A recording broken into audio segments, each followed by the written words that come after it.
तो एपिसोड 3 की शुरुआत होती है जहां हमें 1937 का सीन दिखाया जा रहा होता है, जहां पे डाइनिंग टेबल पर पवाद, उसकी फैमिली और खेमिका और उसकी फैमिली एक साथ बैठे होते हैं। तो पवाद बोलते हैं कि मैं आपको कुछ बताना चाहता हूँ, और वो कुछ बोल पाते उसके पहले ही खेमिका बताती है कि वो और पवाद एंगेज्ड हो गए हैं, जिन पे दोनों परिवार बहुत ही ज्यादा खुश होते हैं। और पवाद की मम्मी बताती है कि यही रिंग थी जिससे पवाद के ग्रैंडफादर ने अपनी वाइफ को प्रपोज किया था, और इसी रिंग से पवाद के फादर ने भी मुझे प्रपोज किया था।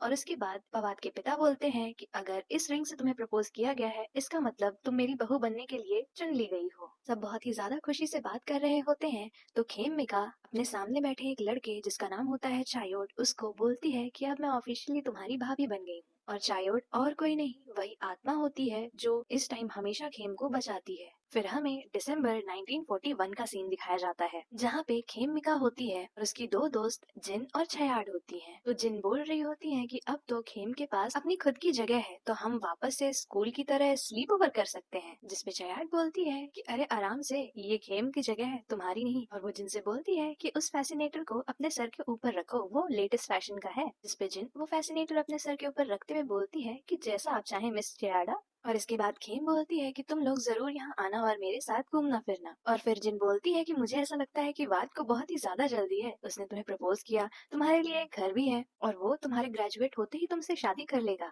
जिस पे खेम शर्मा रही होती है, तो चयाडा बोलती है कि मुझे ऐसा लगता है कि हमारी दोस्त को ही जल्दी है, पर ये जल्दी क्यों है। जिस पे खेम बोलती है कि मुझे ऐसा लगता है कि पवाद से ज्यादा अच्छा इंसान मुझे इस लाइफ में मिल ही नहीं सकता है। जिसपे उसकी दोनों दोस्त बोलती हैं, और खेम शर्मा जाती है, और उसकी दोनों दोस्त अपनी पिंकी फिंगर एक दूसरे के फिंगर में डाल लेती हैं। वहीं हमें दूसरे सीन में पवाद और उसका भाई चायोड दिखाए जाते हैं। तो रेडियो पे ये चल रहा होता है कि जापानीज एम्बेसडर ने थाईलैंड गवर्नमेंट के लिए अल्टीमेटम जारी किया है, और वहीं चायोड एक वॉर टाइम नोटिस भी पढ़ रहे होते हैं। तो वो पवाद से पूछते हैं कि क्या ये खेम को पता है। तो पवाद बोलते हैं कि नहीं, अभी उसे नहीं पता है, यहाँ तक कि अभी हमारे पेरेंट्स को भी नहीं पता है, सिर्फ तुम इस बारे में जानते हो। रेडियो पे ये चल रहा होता है कि अगर थाईलैंड ने जापानीज नेवी को ट्रावर्स करने नहीं दिया, तो 10 बजे तक जापान असॉल्ट इनिशिएट कर देगा थाईलैंड पे। तो चायोड बोलते हैं कि ये बहुत ही ज्यादा सीरियस न्यूज है।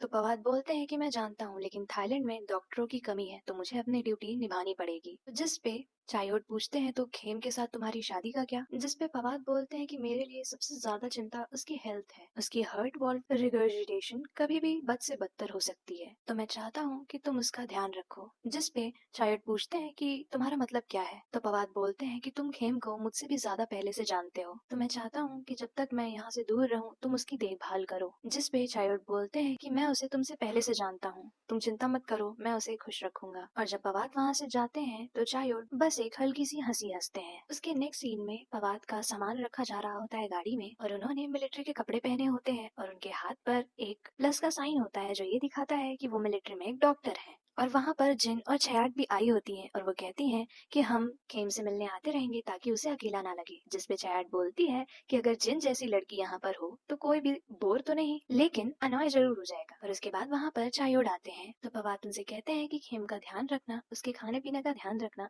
और उसे टाइम टू टाइम दवा देते रहना, और अगर मेरे ना रहते उसे कुछ हुआ तो तुम बहुत ही बड़ी मुसीबत में फंस जाओगे। जिसपे चायोड बोलते हैं कि कोई अपने छोटे भाई से ऐसे बाय बाय बोलता है। तो वो दोनों हंसने लगते हैं, और वो दोनों गले मिल रहे होते हैं। वहीं खेम रो रही होती है, पर जब उसे पवाद देखता है तो वो हंसने लगती है। जिसपे पवाद बोलते हैं कि तुमने तो कहा था तुम रोओगी नहीं। जिसपे खेम बोलती है कि मैंने बहुत कोशिश की, लेकिन जब से हम साथ आए हैं ये पहली बार होगा जब मैं तुमसे इतने दिन दूर रहूंगी। इसके बाद पवाद उन्हें कहते हैं कि मैं तुम्हें रोज लेटर लिखूंगा ताकि मैं तुम्हें हमेशा पास लगूं। और इसके बाद वो उनसे कहते हैं कि तुम मुझसे प्रॉमिस करो कि तुम अपनी हेल्थ का ध्यान रखोगी। जिसपे वो उनसे प्रॉमिस करती हैं। फिर वो उन्हें गले लगाते हैं, और ये देखकर चायोड बहुत ही ज्यादा गुस्सा हो रहे होते हैं। फिर पवाद के जाने के बाद सब मिलके खेम को अंदर ले आते हैं। फिर हम दूसरे सीन में देखते हैं कि खेम पवाद की भेजी हुई चिट्ठी पढ़कर खुश हो रही है, और चायोड उसके डोर पर नॉक करते हैं कि खाना तैयार है। उसके बाद जब वो वहाँ आती हैं तो वो चायोड से बोलती हैं कि इतनी ज्यादा फैंसी मील, आज कोई ओकेजन है क्या। तो चायोड बोलते हैं कि जो मेरे हेड हैं वो अपनी पोस्ट छोड़ रहे हैं, और वो अपनी पोस्ट के लिए मुझे अपॉइंट करना चाहते हैं। जिसमें खेम बहुत ही ज्यादा खुश हो जाती हैं और कहती हैं कि तुम इतनी जल्दी इतनी बड़ी पोस्ट पर पहुंच गए, मुझे बहुत अच्छा लगा। उसके बाद चायोड वहीं अपने घुटनों पर बैठ जाते हैं और खेम को शादी के लिए प्रपोज कर देते हैं।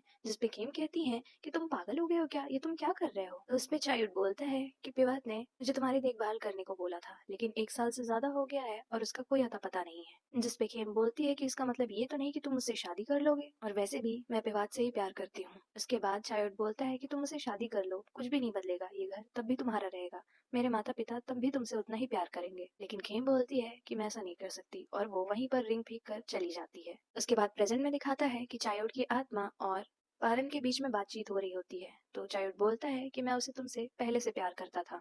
जिस पे पारन बोलते हैं लेकिन इसको नहीं पता है कि तुम आखिर हो भी कौन। जिस पे चायोट बोलते हैं कि तुम इसके बीच में मत आओ, मैं खेम को अपने साथ ले जाऊंगा। जिस पे पारन बोलते हैं कि ये वो खेमिका नहीं है जिसे तुम जानते थे। और वहीं खिड़की के पास से खेम ये सब सुन रहा होता है। और इसके बाद पारन चायोट की आत्मा को पकड़कर कुछ मंत्र पढ़ने लगते हैं। और वहीं दूसरी तरफ टॉम और आके खेम को बोलते हैं कि स्पाई करना बुरी बात है, जिससे खेम डर के वहाँ पर गिर जाते हैं। और इसी चीज का फायदा उठाकर चायोट की आत्मा वहाँ से चली जाती है। फिर वहाँ पर पारन आते हैं और बताते हैं कि ये मेरी स्पिरिट सर्वेंट्स हैं। उसके बाद खेम उनसे पूछते हैं कि खेम मिका कौन है, क्या उससे मेरा कोई लेना देना है।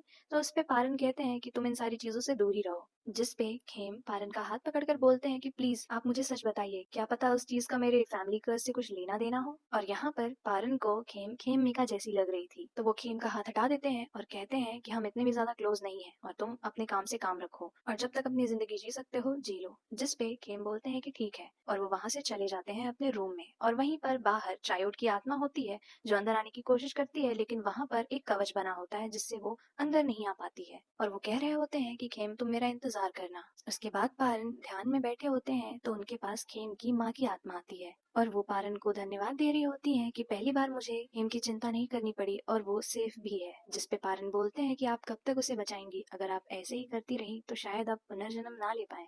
तो उनकी माँ बोलती हैं कि जब तक खेम सही सलामत है मुझे और कुछ नहीं चाहिए। पारन बोलते हैं कि आप अपना टाइम लीजिए रिकवर करने के लिए, जब तक खेम यहाँ है उसे कुछ भी नहीं होगा। फिर खेम की माँ की आत्मा वहाँ से चली जाती है। फिर दूसरे दिन जेट और खेम साइकिल पर बैठकर कहीं जा रहे होते हैं, और वहाँ पहुँचते ही जेट बोलते हैं कि जल्दी चलो वरना सेरेमनी शुरू हो जाएगी। जिसपे खेम बोलते हैं कि ये मास्टर की बाइक है, वो गुस्सा तो नहीं होंगे। तो जिसपे जेट बोलते हैं कि दोपहर होने से पहले ही मैं उसे वापस कर दूंगा, तुम टेंशन मत लो। और जब वो लोग अंदर जाते हैं तो वहाँ पर एक ग्रैंड मासी होती हैं जो जेट को पीछे से मारती हैं। फिर वो जब उन्हें देखते हैं तो बोलते हैं कि आपने मुझे क्यों मारा। तो वो बताती हैं कि तुम तो चले गए, क्या मैं तुम्हारे लिए मैटर नहीं करती। तो जेट बोलते हैं ऐसा नहीं है। फिर वो ग्रैंड मासी को खेम से भी मिलवाते हैं और बताते हैं कि इन्होंने ही मास्टर की देखभाल की जैसे वो सच में उनकी ग्रैंड माँ हो। उसके बाद सेरेमनी खत्म होने के बाद ग्रैंड माँ खेम से बोलती हैं कि तुम्हारी जो आत्मा है वो बहुत ही ज्यादा वीक है, लेकिन तुम्हारी वाइटल फोर्स अभी भी सही ही है, तो तुम मुझे जरूर बताना अगर तुम्हें कोई जरूरत हो तो। फिर उसके बाद वो कहती है कि तुम्हारा मुंह बहुत ही ज्यादा प्यारा है, क्या कोई तुम्हें मिली या किसी पे तुम्हारी नजर हो। तो जिस पे खेम बोलते हैं कि नहीं अभी तो ऐसा कुछ भी नहीं है। फिर ग्रैंड माँ बोलती है कि आज मास्टर देवास को इनविटेशन देने वाले हैं, तो तुम वहां पर जरूर होना। जिस पे जेट बोलता है अरे गड़बड़ हो गई।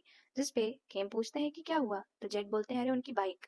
और वहां दूसरी तरफ पारन पैदल चल के ही जा रहे होते हैं। फिर जेट और खेम वहां सेरेमनी में पहुंच जाते हैं, और फिर सब लोग वहां बोल रहे होते हैं कि अगर उन्हें मदद नहीं करनी तो हम चले। और तभी वहां पर मास्टर पैदल चलते हुए आ जाते हैं और वो प्रेयर करना शुरू कर देते हैं। तो खेम बोलते हैं कि क्या ये गॉगल्स लगा के रखेंगे। जिसमें उन्हें जेट बताते हैं कि अगर मास्टर किसी को आंखों में देख लें तो वो उनके प्यार में पड़ जाता है, चाहे वो लड़की हो चाहे वो लड़का, इसलिए वो उसे छुपा के ही रखते हैं। और जैसे ही प्रेयर खत्म होती है वहाँ पे बारिश होने लगती है, जिससे सब खुश हो जाते हैं। और वहीं पीछे कुछ लड़के बोलते हैं कि ये सब फालतू है। जिसपे चांद बोलते हैं कि जरूरी नहीं है कि हर चीज हर जगह बोली जाए। उसके बाद वापस पारन पैदल ही जा रहे होते हैं तो खेम और जेट साइकिल लेकर आ रहे होते हैं, लेकिन जेट वहीं पोल के पीछे छुप जाते हैं और खेम उन्हें साइकिल देते हैं। जिस पे पारन पूछते हैं कि तुम लोग अगली बार कहाँ जा रहे हो। तो खेम कुछ नहीं बोलते हैं। फिर वो अच्छे से पूछते हैं कि तुम लोग अगली बार कहाँ जाओगे। तो भी खेम बोलते हैं कि हर चीज जानने के लिए नहीं होती है। फिर उसके बाद खेम खुद ही बता देते हैं कि अंकल चाय हमें स्विमिंग के लिए ले जा रहे हैं। उसके बाद पारन खेम का हाथ मांगते हैं और उसके ऊपर एक धागा बांध देते हैं और बोलते हैं कि इसे खोना नहीं, और वहाँ से साइकिल लेकर चले जाते हैं। फिर सभी कैंप के बच्चे मिलकर अंकल चाय के साथ स्विमिंग के लिए जा रहे होते हैं, लेकिन अंकल चाय उन सबको रोक कर बोलते हैं कि ये इंसेंस स्टिक्स हमें जलानी होगी ताकि हम सेफ रहें। उसके बाद वो सारी स्टिक्स सब में बांट देते हैं, लेकिन वही दो लड़के जो इसके पहले भी मजाक उड़ा रहे थे वापस बोलते हैं कि सिर्फ स्विमिंग करने के लिए इतना बड़ा रिचुअल। और फिर चांद उन लोगों को रिस्पेक्ट दिखाने बोलता है और बोलता है कि इसी को मल्टी कल्चरल चीजें बोलते हैं। फिर फिर उन लोगों में लड़ाई होने लगती है। तो बीच में जेट भी आ जाते हैं और फिर उन लोगों में लड़ाई हो रही होती है। तभी वहाँ पर अंकल चाय आ जाते हैं और उन दोनों लड़कों को बोलते हैं कि तुम दोनों यहाँ से चले जाओ। फिर वो बाकी सबको लेके स्विमिंग के लिए जाते हैं। सब मजे कर रहे होते हैं और वहीं जेट चांद के पास आते हैं और उनसे पूछते हैं कि वो पंच तुमने खुद ही खाया था, मैंने तुम्हें नहीं कहा था। जिसपे चांद बोलते हैं हाँ मैं जानता हूँ। फिर जेट बोलते हैं क्या वो दर्द हो रहा है, तो चांद बोलते हैं नहीं। फिर उसके बाद जेट उसे छू के देखते हैं तो चांद को दर्द हो रहा होता है। तो वो कहते हैं दर्द तो हो रहा है। फिर चांद कहते हैं कि तुम उसे टच करोगे तो दर्द ही होगा। फिर चांद उनसे बोलते हैं कि प्रे ने मुझे बताया कि तुम ही थे जो वॉन के हाउस से मुझे लेकर आए थे, उसके लिए थैंक यू। उसके बाद फिर जेट भी इस लड़ाई से बचाने के लिए चांद को थैंक यू बोलता है, लेकिन चांद को कुछ समझ नहीं आ रहा होता है। जिस पे जेट बोलता है तुम मेरे पास आओ, लेकिन जैसे ही चांद पास आते हैं जेट उन्हें पैर से मार कर पानी में गिरा देते हैं और फिर जोर जोर से बोलने लगते हैं थैंक यू गम समिदा, इतना समझ में आ रहा है ना। फिर इसके बाद जब चांद पानी से बाहर आते हैं तो वो बहुत ही ज्यादा अच्छे लग रहे होते हैं और जेट उन्हें देखते ही रहते हैं। फिर उसके बाद सब उनके पास दौड़ के आते हैं तो खेम पूछते हैं चांद तुम ठीक हो ना, और उनके बगल में प्रे होती है।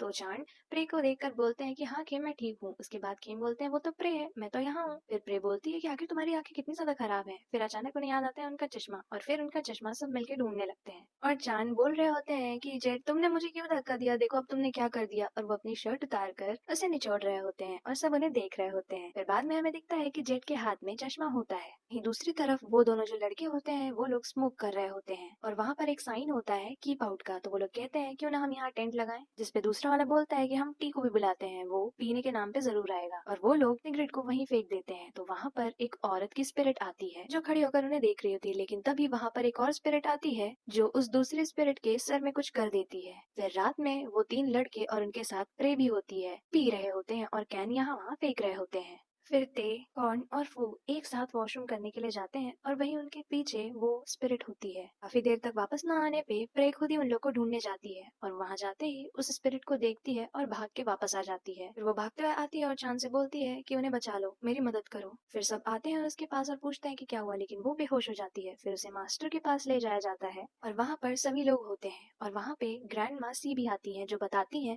इसकी वाइटल फोर्स वहीं पर रह गई है, तो हमें उसे लेने वापस जाना होगा। तो क्या वो हमें ये लेने देंगे। जिसपे मास्टर बोलते हैं कि जेट तुम अंकल चाय के साथ जाओ और गांव से लोगों को इकट्ठा करो और बाकी लोग ग्रैंड मासी के साथ जाओ उसकी वाइटल फोर्स वापस लेने। जिसपे ग्रैंड मासी बोलती है कि मुझे मेरे साथ इसकी बेस्ट फ्रेंड भी चाहिए। तो उसके बाद मिंट भी उनके साथ जाती है और खेम भी जाने के लिए उठ रहे होते हैं। तो मास्टर बोलते हैं कि खेम तुम रुको। फिर जेट और अंकल चाय जाते हैं और बोलते हैं जो लोग भी ट्यूसडे, वेंसडे, सैटरडे और संडे के दिन पैदा हुए हों वही चलेंगे हमारे साथ टेक ऑन और पू को ढूंढने, वो भी दोपहर होने से पहले।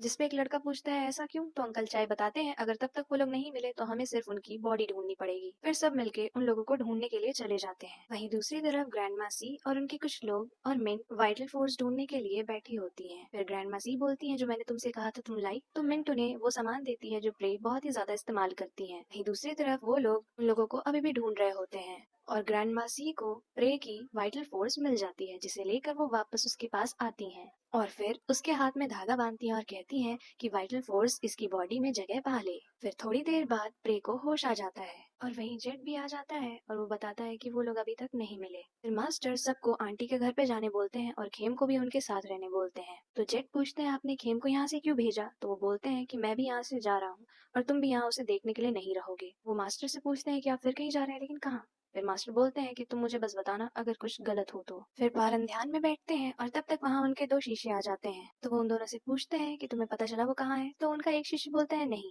लेकिन दूसरा बताता है कि वो गुफा में है, लेकिन वो थोड़े अपसेट लग रहे हैं। तो पारन बोलते हैं कि लेकिन मुझे तब भी जाना तो पड़ेगा ही। फिर वो ध्यान लगाते हैं और वहाँ गुफा में पहुंच जाते हैं, जहाँ पर आने के बाद वो सबसे पहले ये बोलते हैं कि अगर मुझसे किसी भी तरह की कोई गलती हो गई हो तो मुझे माफ कर दीजिएगा, लेकिन मुझे आपकी मदद की जरूरत है। फिर वहाँ पर एक लाइट जैसी आती है जिसके पीछे पीछे पारन अंदर आ जाते हैं और वहाँ पर होता है एक बहुत ही बड़ा स्नेक। तो पारन उनके सामने हाथ जोड़कर बोलते हैं कि मुझे आपकी मदद चाहिए, लेकिन अगर मेरी मेरिट सफिशिएंट नहीं हो तो मैं यहाँ से चला जाऊंगा। जिसपे वो स्नेक इंसानी रूप में आकर बोलते हैं अगर तुम्हारी मेरिट इनसफिशिएंट होती तो तुम यहाँ तक आ ही नहीं पाते। जिसके बाद वो पूछते हैं तुम यहाँ पर उन्हीं तीन लड़कों की वजह से आए हो ना। और वहीं दूसरी तरफ खेम अच्छे से सो नहीं पा रहा होता है। तो चायोट की आत्मा वहाँ पर आती है और खेम के बगल बैठती है और आज वो खेम को टच कर पाती है और टच करने के बाद खेम थोड़ा शांत हो जाता है। लेकिन जब चायोट की आत्मा वहाँ से जाती है तो अचानक से खेम की आंख खुल जाती है और यहीं पे एपिसोड 3 एंड हो जाता है।